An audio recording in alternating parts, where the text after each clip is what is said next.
कोरियामध्ये सुवर्ण पदक जिंकणारी राही सरनोबत आज आपल्या गावी आली, कोल्हापूरला आली होती। आज आल्यानंतर ज्या अपेक्षेने तिचं स्वागत व्हायला पाहिजे होतं तसं स्वागत झालं नाही। त्यामुळे एकूण काही क्रीडा क्षेत्रातून नाराजीचा सूर उमटत असला तरी राहीनं मात्र या सगळ्या गोष्टीवर पडदा टाकलेला आहे। तिनं सांगितलेलं आहे की अशा पद्धतीनं कुठल्याही स्वागताची माझी अपेक्षा नाही, माझं स्वागतच करायचं असेल तर जेव्हा मी ऑलिम्पिकचं पदक जिंकेन तेव्हाच तुम्ही माझं स्वागत करा आणि त्यावेळेस जितकं भव्य तुम्हाला स्वागत करायचं आहे तेवढं भव्य स्वागत स्वीकारायला मी तयार असेन, अशा पद्धतीची चांगली भूमिका तिनं आज सगळ्यांपुढे बोलून दाखवली। आणि त्यामुळे एकूणच जे काही स्वागतावरून झालेलं नाराजी नाट्य या ठिकाणी काही संघटनांकडून व्यक्त केलं जात होतं त्यावर पडदा पडलेला आहे। आणि दुसरी गोष्ट महत्त्वाची की ज्या शासनानं गेल्या अनेक दिवसांपासून राहीनं जे एक पदासाठी किंवा नोकरीसाठी एक अर्ज केलेला आहे, 2010ला अर्ज केलेला आहे, अजूनपर्यंत शासनानं त्याच्यावरती कुठलाही निर्णय घेतलेला नाही आहे। त्यावर राही नाराज झालेली दिसली, कारण राहीनं त्यावर एक वाक्य बोललेली आहे की जे वाक्य त्यातून तिची नाराजी दिसून येते की माझं काम होतं अर्ज करणं, त्याच्यावरती अर्जावरती निर्णय घ्यायचं काम हे शासनाचं आहे, मात्र तोवर अजून काहीही निर्णय झालेला नाही। कॅमेरामॅन सचिन सावंतसह तानाजी जाधवर, साम टीव्ही, कोल्हापूर।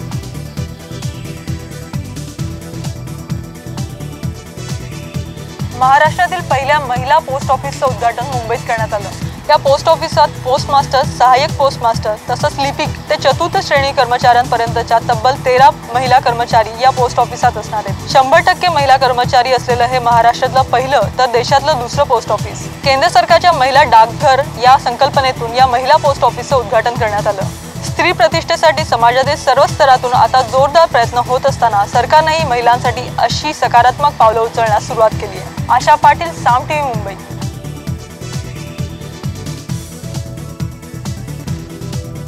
एलबीटी विरोधात 22 एप्रिलपासून बेमुदत बंदचा इशारा महाराष्ट्रातील व्यापाऱ्यांनी दिलाय। महाराष्ट्राचे मुख्यमंत्री पृथ्वीराज चव्हाण फसवणूक करत असल्याचा थेट आरोप पुण्यात झालेल्या बैठकीमध्ये व्यापाऱ्यांनी केला असून 15 एप्रिलपासून आंदोलनाचा इशारा व्यापाऱ्यांनी दिलाय आणि मागण्या मान्य न झाल्यास बेमुदत संपाचा इशारा व्यापाऱ्यांनी दिलाय।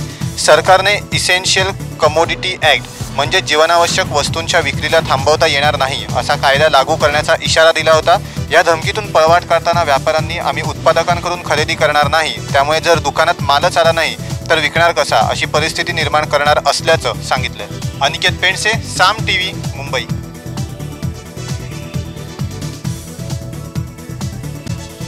मी माझ्या पक्षातील आमदारांशी चर्चा केल्यानंतरच आता राजीनाम्याचा निर्णय घेईल असं वक्तव्य उपमुख्यमंत्री अजित पवार यांनी काल साताऱ्यात केलं होतं।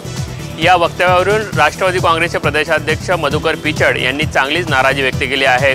अजित पवार यांचा राजीनाम्याचा प्रश्नच येत नाही असं असताना अजित पवारांनी असं वक्तव्य करायला नको होतं असं पिचड यांनी म्हटलं आहे।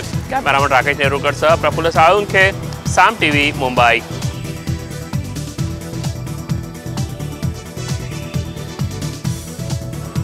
औरंगाबाद महापालिकेमध्ये नगरसेवकांच्या हुल्लडबाजीचा प्रकार आज पुन्हा एकदा पाहायला मिळाला।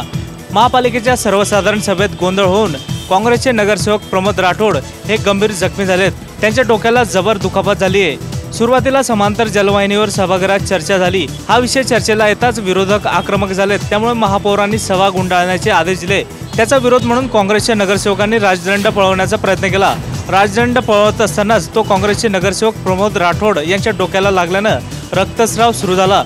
त्यांना तातडीने घाटी रुग्णालयात दाखल करण्यात आलं। दरम्यान राठोड यांनी आपल्याला कुणीतरी मारहाण केल्याचा आरोप केला आहे। कॅमेरामन मोहम्मद इम्रानसह मिलिंद वानखेडे, साम टीव्ही, औरंगाबाद।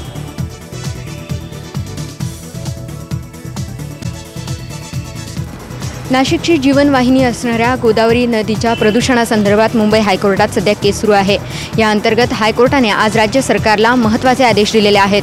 मुंबई हायकोर्टाने राज्य सरकारला गोदावरीचं कृत्रिम प्रदूषण रोखण्यासाठी 30 पोलीस कर्मचारी तसंच 4 PSI अधिकाऱ्यांची नेमणूक करण्याचं फरमान जारी केलेलं आहे। या निर्णयामुळे राज्य सरकारला मात्र चांगलीच चपराक बसलेली आहे। कॅमेरामन सतीश काळेसह पल्लवी जुन्नरे, साम टीव्ही, नाशिक।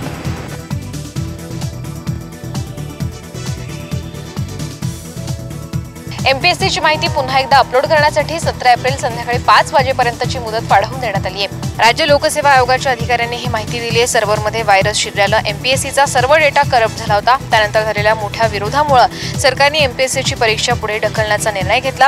7 एप्रिलला होणाऱ्या एमपीएससीच्या परीक्षेसाठी सुमारे 3.5 लाख विद्यार्थी बसणार होते। श्वेता जोशी, साम टीव्ही, मुंबई।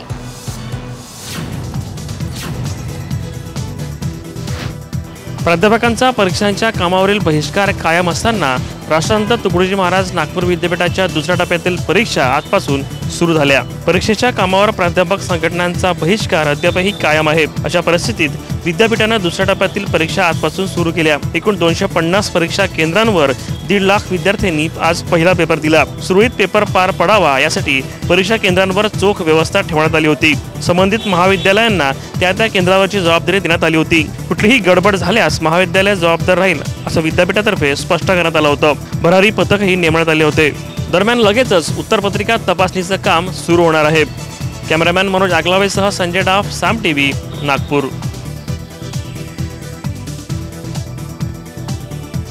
मुंब्रातील अनधिकृत इमारतींच्या विरोधात ठाणे महापालिकेने केलेल्या कारवाईच्या निषेधार्थ आज ठाण्यामध्ये कडकडीत बंद पाळण्यात आला। या बंदला नागरिकांनी 100% प्रतिसाद दिलाय।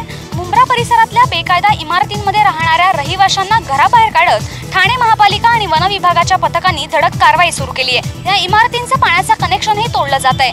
या रहिवाशांचे पुनर्वसन केल्याशिवाय इमारत पाडू देणार नाही असा आक्रमक पवित्रा घेत आज मुंब्रा बंदची हाक दिली आहे। संयुक्त अंगलकर, साम टीव्ही, मुंबई।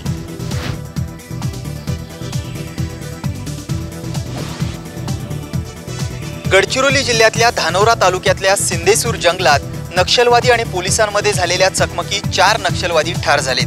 पोलीस आणि C60 कमांडोंनी आज सकाळपासून ही मोहीम सुरू केली। या चकमकीत 4 नक्षलींना ठार मारण्यात पोलिसांना यश आलंय। दरम्यान या चकमकीत एक जवानही शहीद झालाय। आतापर्यंत या चकमकीत 3 गावकरीही ठार झाल्याचं समोर आलंय। गडचिरोली जिल्ह्यात गेल्या 2 आठवड्यात घडलेली ही तिसरी मोठी घटना आहे। मयुरेश कडव, साम टीव्ही, मुंबई।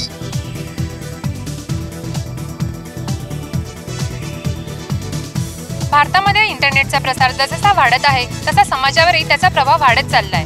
सातत्याने विस्तारणाऱ्या सोशल नेटवर्किंग साईटच्या प्रभावामुळे हेच सिद्ध होत आहे।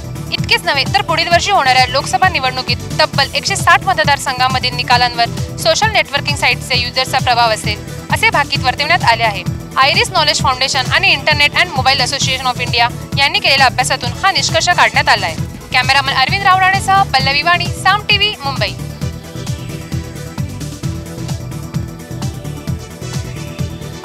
1993 साली दिल्लीत झालेल्या बॉम्बस्फोट प्रकरणी दोषी ठरलेला देविंदर पाल सिंग भुल्लर याची फाशीची शिक्षा रद्द करायला सुप्रीम कोर्टानं नकार दिलाय। त्याचबरोबर राजीव गांधींच्या मारेकऱ्यांची ही फाशीची शिक्षा कायम राहील असे संकेत कोर्टानं दिलेत। राष्ट्रपतींकडे दयेचा अर्ज 11 वर्ष पडून असल्याचं कारण देत भुल्लर याच्या वतीनं फाशीची शिक्षा माफ करावी अशी याचिका करण्यात आली होती। परंतु दयेच्या अर्जावर झालेला उशीर हे फाशीची शिक्षा माफ करण्यामागचं कारण असू शकत नाही असंही सुप्रीम कोर्टानं म्हटलंय। त्यामुळे भुल्लर याची फाशीची शिक्षा कायम राहिली आहे। विराज मुळे, साम टीव्ही, मुंबई।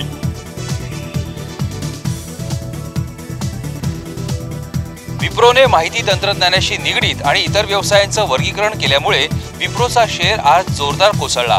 त्याचा परिणाम सेन्सेक्सवरही पाहायला मिळाला। सेन्सेक्स आज 211.30 अंशांनी घसरून 18,226.48 अंशावर बंद झाला। सेन्सेक्सचा हा गेल्या 7 महिन्यातला निच्चांक आहे। विप्रोने आज त्यांच्या व्यवसायाचं वर्गीकरण केल्यानं विप्रोचा शेअर 12.19% गडगडला। विप्रोचं बाजारातलं मूल्य एका दिवसात 11,900 कोटींनी कमी झालं। इन्फोसिसचा शेअरही 2.36% घसरला। IT सेक्टरमधल्या या घसरणीचा फटका निर्देशांकालाही सहन करावा लागला। सचिन तडाखे, साम टीव्ही, मुंबई।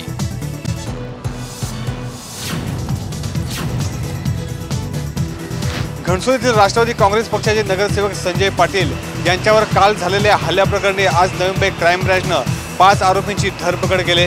हा हल्ला व्यावसायिक वादातून झाल्याचं पोलीस तपासात निष्पन्न झालंय। या प्रकरणी मुख्य आरोपी अजय पाटील याच्यासह पोलिसांनी एकूण 5 आरोपींना पुण्यातून अटक केलेली आहे। काल रात्री घणसोली जवळच या 5 आरोपींनी संजय पाटील यांच्यावर चॉपरने हल्ला केला होता। या हल्ल्यामध्ये संजय पाटील यांच्या हाताचं एक बोट तुटलं होतं। या हल्ल्यानंतर हे 5 हल्लेखोर पुण्यामध्ये फरार झाले होते। या फरार 5 आरोपींना आज नवी मुंबई क्राईम ब्रँचनं पुण्याहून अटक केलं आहे। कॅमेरामन अश्विन आंबेडकरसह मिलिंद तांबे, साम टीव्ही, नवी मुंबई।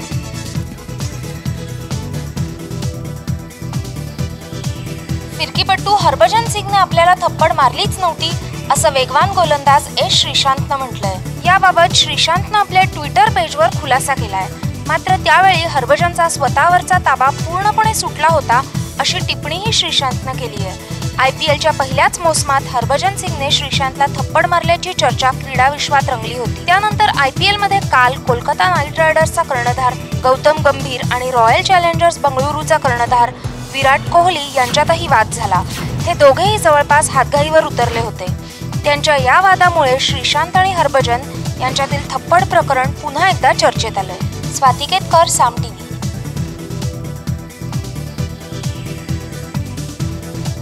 ज्येष्ठ अभिनेते प्राण यांना वयाच्या 93व्या वर्षी भारत सरकारतर्फे देण्यात येणारा मानाचा दादासाहेब फाळके पुरस्कार जाहीर करण्यात आलाय. याआधी हा पुरस्कार दिलीप कुमार, लता मंगेशकर, देवानंद, सत्यजित रे, यश चोप्रा अशा दिग्गजांना देण्यात आलाय. सुवर्ण कमळ 1 लाख रुपये रोख शाल असं या पुरस्काराचं स्वरूप असणार आहे. दरवर्षी सिनेसृष्टीत विशेष योगदान देणाऱ्या व्यक्तिमत्वाला हा पुरस्कार दिला जातो. राष्ट्रीय पुरस्कार ज्या दिवशी प्रदान केले जातात त्याच दिवशी हा पुरस्कार प्राण यांना बहाल करण्यात येईल. प्राण यांनी साकारलेल्या खलनायकी भूमिकांबरोबरच त्यांच्या चरित्र भूमिकांमुळेही ते लोकांच्या अधिक लक्षात राहिले आणि त्यांच्या याच कारकिर्दीला त्यांच्या भूमिकांना समोर ठेवून भारत सरकारतर्फे त्यांना मानाच्या दादासाहेब फाळके पुरस्कारानं सन्मानित करण्यात येणार आहे. कॅमेरामॅन अनुप कुलकर्णीसह प्रणाली मोरे, साम TV, मुंबई.